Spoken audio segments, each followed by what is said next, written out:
First 4 scientist हो गए हैं। Number 1 Robert Hooke, number 2 Lawrence Oken, number 3 Lamarck, number 4 Robert Brown. अब पीछे रह गए 5 साइंटिस्ट, ठीक है, 4 हो गए हैं। अब मैं कोशिश करता हूँ कि ये 5 जो है वो इकट्ठे लिख दूँ ताकि इजीली याद हो सकें ये, ठीक है। सो नंबर 5 पे कौन से आते हैं जी? नंबर 5 पे आते हैं जर्मन जोलॉजिस्ट थियोडर शवान, ठीक है। मैं छोटा सा नाम लिखूँगा शवान, ठीक है, स्पेलिंग शायद गलत हो गया, शवान, ठीक है। अब पहले हमें पता चल गया कि ये जर्मन है। ये दोनों साइंटिस्ट हैं, शवान और स्लाइडन, ये दोनों जर्मन है, ठीक है। एक चीज़ ये याद रखनी है, जर्मन है, सही है। और अब मैं बताऊंगा कि जोलॉजिस्ट कौन सा था और बॉटनिस्ट कौन सा था। अब देखो, जो शवान है ना वो है जोलॉजिस्ट, ठीक है। वो कैसे जोलॉजिस्ट है? क्योंकि जोलॉजिस्ट में एल आता है और शवान में कहीं एल आ रहा है नहीं। इसका मतलब कि जो ऑपोजिट नेम होंगे जिसमें एल आ रहा है जोलॉजिस्ट वो शवान है। और नेक्स्ट ये एक ट्रिक है, अगर अच्छी लगी तो सही है, नहीं तो अपने तरीके से याद कर लो। स्लाइडन, इसके स्पेलिंग भी गलत लिखती है मैंने, दोनों में सी आता है, मैंने सी नहीं लिखा। स्लाइडन जो है उसमें आ रहा है ना एल, ठीक है, लेकिन ये बॉटनिस्ट है। इसके नेम में तो एल आ रहा है लेकिन इसकी फील्ड में एल नहीं आ रहा, बॉटनिस्ट, ओके, सही है। इन दोनों ने किया क्या था, इनकी डेट क्या थी? अब हम असेंडिंग ऑर्डर में चल रहे थे, 1665, 1805, 1809, 1831। अब यहाँ पे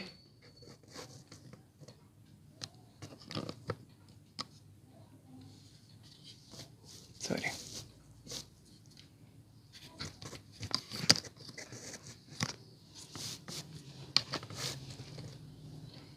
अच्छा, अब यहाँ पे इसकी डेट जो है वो 1 साल आगे है, ठीक है। इसकी डेट है 1839 और इसकी डेट है 1838।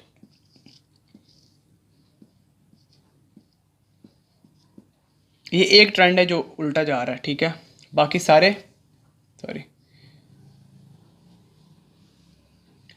सारे सही से जा रहे थे, ठीक है। इन दोनों ने मिलके काम क्या किया?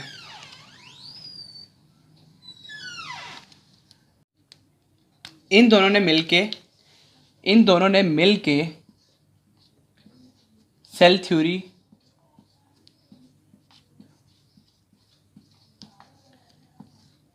बनाई है, ठीक है। इनकी जो थ्योरी थी, जो ये इन दोनों ने अच्छा इंडिपेंडेंटली वर्क किया, इन दोनों ने मिलके काम नहीं किया, अलग अलग काम किया और they came up with the cell theory, ठीक है। सेल थ्योरी किसने बनाई है? 2 scientist, German zoologist and German botanist, sorry नज़र नहीं आ रहा है यहाँ पे, cell theory, okay. German zoologist and German botanist कौन कौन से? श्वान एंड श्लाइडन, 1839 1838 सेल थ्योरी बनाई है। 7 8 9 करते हैं अभी, ओके। ये क्यों फोकस नहीं हो रहा यार?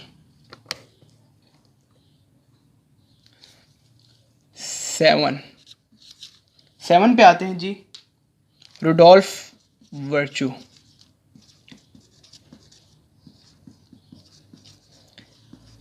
ठीक है। 8 भी मेंशन कर देते हैं साथ ही, लुइस पास्टर,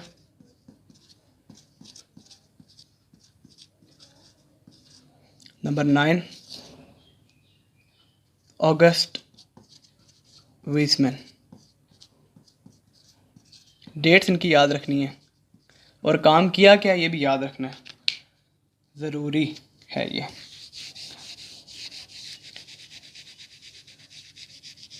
अब इनका पता चल गया है शॉन और श्लाइडन ने क्या किया काम, ये सेल थ्योरी बनाई है उन्होंने, ठीक है। अब आगे रुडोल्फ वर्चो ने क्या किया, अब हम दोबारा असेंडिंग ऑर्डर में जा रहे हैं। 1833 तक 1839 तक हम आ चुके हैं, अब हम आ गए हैं 1855 पे, ठीक है। 1855 पे आ गए हम। इन्होंने क्या किया है बताया क्या है, इनकी एक स्टेटमेंट है जो एमसीक्यूज़ में आती है ज़्यादातर, वो आपने याद रखनी है। और वो स्टेटमेंट क्या है, ओमनिस सेलुला ई सेलुला, ओमनिस सेलुला ई सेलुला, ये एक स्टेटमेंट है जो कि रुडोल्फ वर्चो की है, सही है। इसका मतलब क्या है, ठीक है। इन्होंने कहा है कि cells are formed only by the division of previously existing cells, ठीक है। इन्होंने कहा है कि जो लिविंग सेल्स है ना, लिविंग सेल्स वो प्रीवियसली एग्जिस्टिंग लिविंग सेल्स से ही बन सकते हैं, ठीक है। यानी कि सिर्फ जो जानदार चीज़ें हैं ना, जो जानदार सेल्स हैं, लिविंग सेल्स हैं, ठीक है, वो ही लिविंग सेल्स और बना सकते हैं, ठीक है। Living cells arise from previously existing, previously, writing बहुत गंदी हो गई, अच्छा सबर करो एक मिनट, इसको मैं इधर लिखता हूँ। लिविंग सेल्स, एक minute, living cells arise from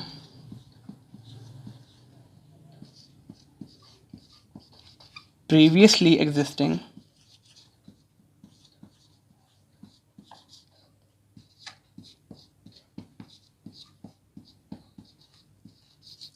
living cells। अच्छा, अब ये जो स्टेटमेंट है ना इनकी, ओमनी सेलुला ई सेलुला, इसका ये मतलब है, ठीक है। अब एक और एमसीक्यूज आता है पेपर में, या किस जगह पे सवाल हो सकता है, क्वेश्चन पूछा जा सकता है आपसे कि ए बायोजेनेसिस के जो आइडिया है उसको कॉन्ट्राडिक्ट किसने किया है, कौन से साइंटिस्ट ने, तो वो रुडोल्फ वर्चो ने किया, ठीक है। इन्होंने ये जो living cells arise from previously existing sales है ना, ये बेसिकली ए बायोजेनेसिस को कॉन्ट्राडिक्ट करता है। ए बायोजेनेसिस क्या है, जेनेसिस, ठीक है। ए बायोजेनेसिस ये क्या चीज़ है, ए बायोजेनेसिस कहती है कि लिविंग सेल जो हैं वो नॉन लिविंग सेल्स से बनते हैं, ठीक है। लिविंग सेल्स जो हैं वो नॉन लिविंग सेल्स से ट्रांसफॉर्म होकर बनते हैं, इसको ए बायोजेनेसिस कहते हैं, ठीक है। ए हमने वैसे ही पढ़ा, ए मीन्स नॉट, ठीक है। बायोजेनेसिस मतलब बायो लिविंग, जेनेसिस फॉर्मेशन, ठीक है, कि नॉन लिविंग थिंग्स से लिविंग थिंग्स बनेंगी। इस आइडिया को रुडोल्फ वर्चो ने कॉन्ट्राडिक्ट किया, ठीक है, 1885 में। ये इनकी सारी होल कंट्रीब्यूशन है, सही है। अब रह गए दो साइंटिस्ट, कौन कौन से, लुइस पास्चर जो कि बड़ा फेमस है, ठीक है, और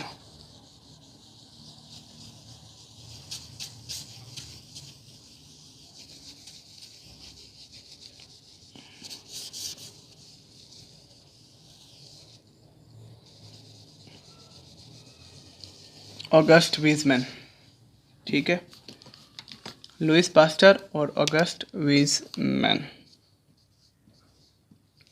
डेट्स इनकी याद रख लो, लुइस पास्चर की 1880 थी, अच्छा सॉरी यहाँ पे गलत हो गया, 1855 है ये गलत हो गया, ये आप कर लें याद, 1862 और 1880।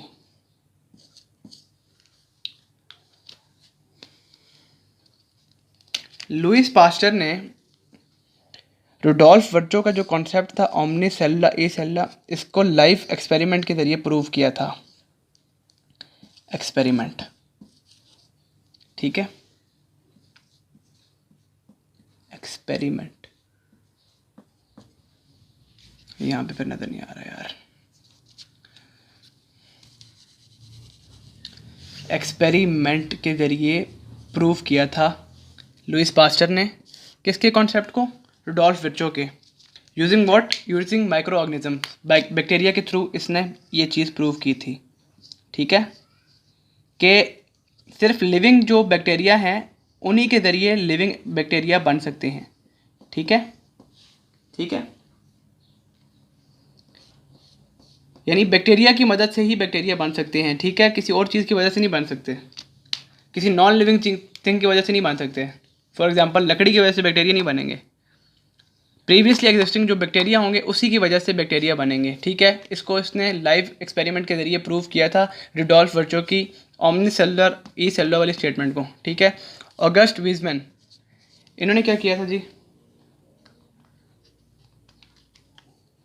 इन्होंने कहा था कि जितने भी सेल्स हैं ना दुनिया में, all cells, all existing cells, ठीक है,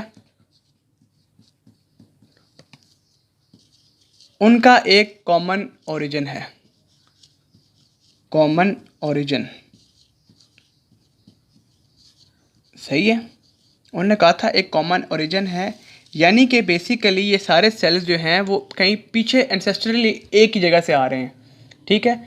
यानी ये सेल, बहुत सारे जो सेल हैं ये किसी जगह से, किसी एक जगह से आ रहे हैं, लेकिन इनमें डाइवर्सिटी इतनी है कि हर सेल डिफरेंट फंक्शन परफॉर्म कर रहा है, उसका स्ट्रक्चर भी डिफरेंट है, फंक्शन भी डिफरेंट है, हर एक डिफरेंट फंक्शन परफॉर्म कर रहा है, लेकिन कहीं ना कहीं ये पीछे से एंसेस्ट्रली, यानी पीछे अगर इनको हम देखा जाए, इनकी फाइलेटिक लिनेज देखी जाए, तो हम ये बता सकते हैं कि ये सेल जो हैं ये कॉमन ओरिजिन है इनका, किसी एक जगह से बन रहे हैं, ठीक है।